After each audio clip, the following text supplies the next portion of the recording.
It's a Friday. Yes, we thank God it's a Friday. We thank God it's every day. We thank God it's Monday, Tuesday, Wednesday, Thursday too. But as serious business, the coup in Gabon, that has actually given us a scare because, as you know, the military took over in Gabon, sending, I don't know, should I say shock waves? Sending shock waves, you know, across the continent, although it's Francophone Africa, but I don't know, maybe you might want to say if that is important or not. It's West Africa. It's a season of coups. It looks like something of an epidemic. And then, as a result of this chaos, some of the papers this morning are headlining, you know, because of course it's the army in these countries that are able to pull off these coups. So people are getting a bit apprehensive of their armies, and if you look at the papers, some of them are actually now beginning to retire or rearrange their armies so that, I don't know, they did, not that it was said that that was the reason why, but you know how it is. The AU, you know, has suspended Gabon. ECOWAS has done the same. And how much of a problem is this? Of course, anywhere democracy is threatened, indeed, shown the short shrift like this, you imagine it is very serious. There was a time when we were saying, you know, talking about current affairs, contemporary current affairs, that, nah, a coup is, you know, it's not fashionable. Everybody knows it's not going to be acceptable. Yes, it isn't acceptable, but you still will probably be a bit surprised that these things are happening at all. So there we are. It's not as if it's going to be our real subject matter today, but we couldn't but mention it in passing and wanted to see if anybody at home out there also had anything to add to this whole matter. This matter of a coup still happening. How many are there now? I think at the last count, I'm sorry, I can't be very particular about this, but I think this is about the 8th in our region, in our sub-region, in the past 5 years or so. And in the case of Gabon, the family of the Bongo family, from Omar to Ali, the son of Omar, they've been in charge in Gabon, what, 50, 51 years now? And that is a problem. The people, you know, are simply saying that, you know, I don't know, it's not on. And then, as if to, you know, to add salt to the wound, the citizens, you know, they're showing in those countries that these are not unpopular coups. The leader of the coup in Gabon, as you would have read by now, was, you know, carried aloft as a hero through the streets. People were jubilating. So this is very, very worrisome. I just don't know, what is it? What is it about these societies? Why? I don't know. It must be very difficult because on the one hand, democracy is the best form of governance according to most wisdoms out there, that it's democracy. Even, we've heard that even a democracy, you know, that has its issues is still better than even, you know, the best form of military rule. And this is very, very worrying, I imagine, to a lot of people. Mr. George calling in from Ikeja. Good morning to you, sir. Good morning, Uncle Yori. Thank you. Uncle Yori, I've had various arguments that people are putting forward about these military incursions, especially in French former colonies. Some are saying it is because of bad governance, and others are saying people are perpetuating themselves in office. But the questions that have not been answered is, are the military better? Do they correct the wrongs they accuse others of making? The answer is no. If a government is not doing well, you have your laws in your country. You elected that person. Use the same law to put him out of government. He can be impeached. In some constitutions, there are clauses where you can impeach a non-performing leader. Why can't they opt for that option? Indeed. It is a question of, greed. They have been greedy, just looking for opportunity to give, and as a reason why they now want to realize their greed. I don't agree with all those arguments. If I were the United Nations, all countries that decide to go the military way should be expelled from the Committee of Nations. Their citizens should be deported from any country that is a UN member back home. They should not get any international financial assistance from all the international finance agencies like IMF, World Bank. They should not give them any assistance. Indeed. And such sanctions will squeeze them and force them not to ever think of going the military way. If you have already decided. Yeah, right. Thank you very much, Mr. George, for calling in with that submission. Because you see, for instance, in Gabon, they said they intervened to uphold the peace and that kind of a thing. And as you said, Mr. George, at the top, so how are you sure that the military will be better? This is part of the problem that we have. The very important question that you asked is, how are they sure that what you're replacing with is indeed it? I was reading Femi Faneka he put something out day before yesterday related to this. He even was predicting that, far from being surprised, he had prophesied this, and that he wouldn't be surprised if there was more to come. But other people have said that, I don't know how substantial this particular argument is, that, look, if there was good governance, take Gabon, for instance, 2.5 million odd people, how many times more in terms of population do we have in Lagos State, not to talk of any other state? 2.5 million people. It is very rich in key resources, yet nothing is happening. 2.5 million people. They couldn't manage that. It's been in the hands of one family right up until he was removed. The son of Omar Bongo, Ali Bongo, was removed. And here we are. Reverend Dominic, good morning to you, sir. Good morning, Chief Yori. How are you today? Very well, thank you. I want to continue where my brother and my friend stopped, George. Yes. I don't think Q is answer to bad governance, if it is bad governance.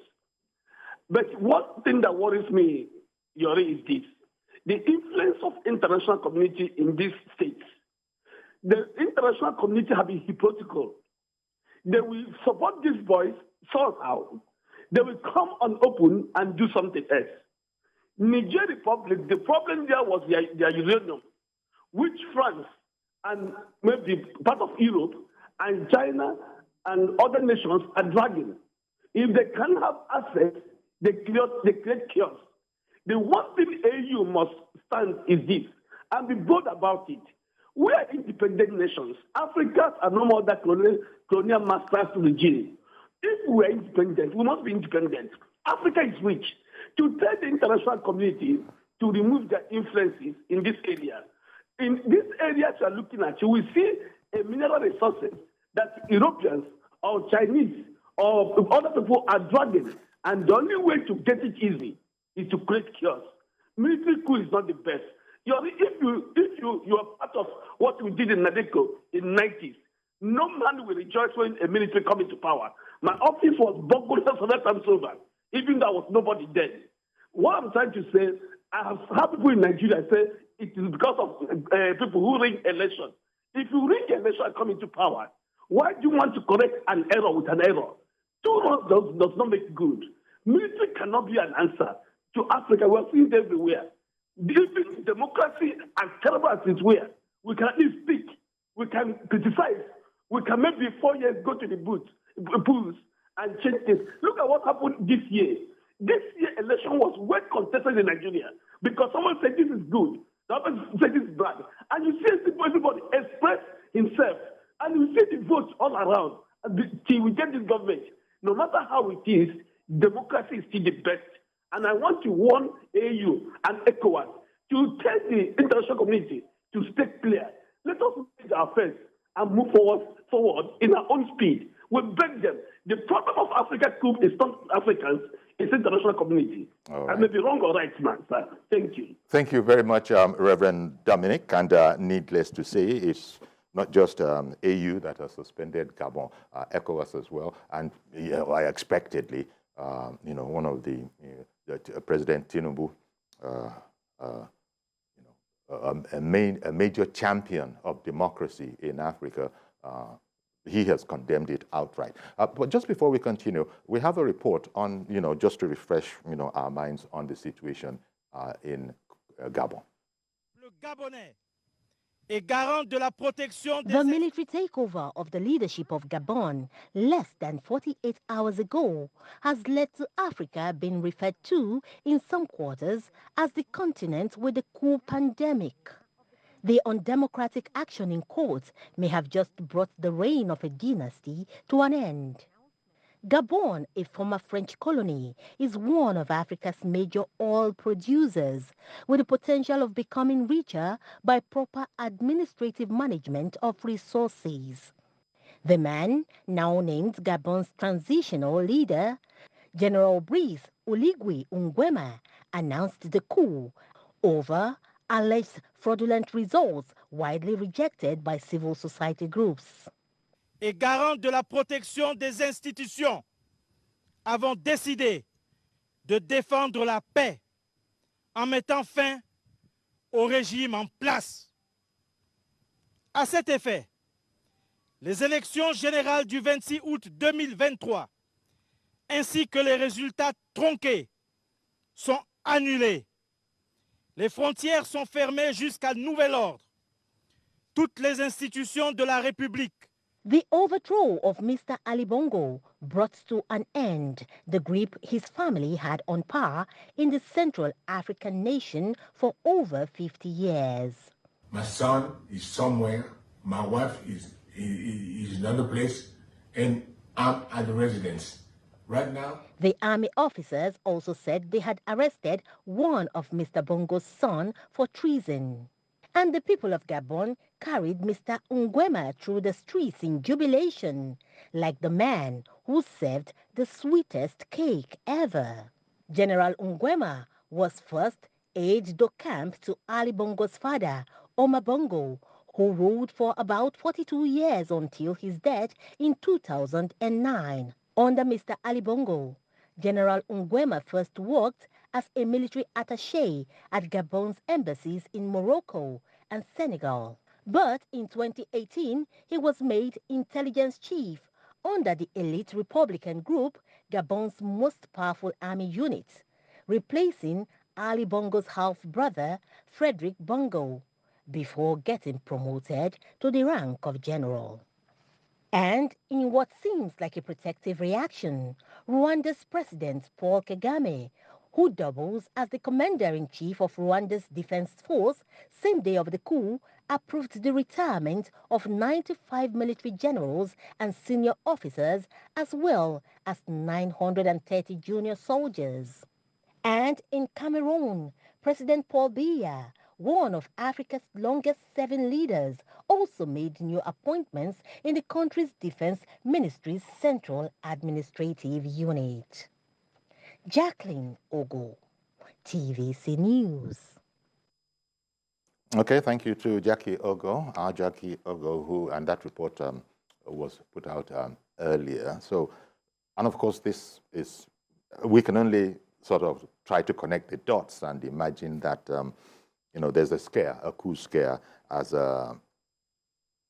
some African leaders, some countries, Rwanda, for instance, is retiring 12 generals, according to newspaper reports, and over 800 other ranks as well.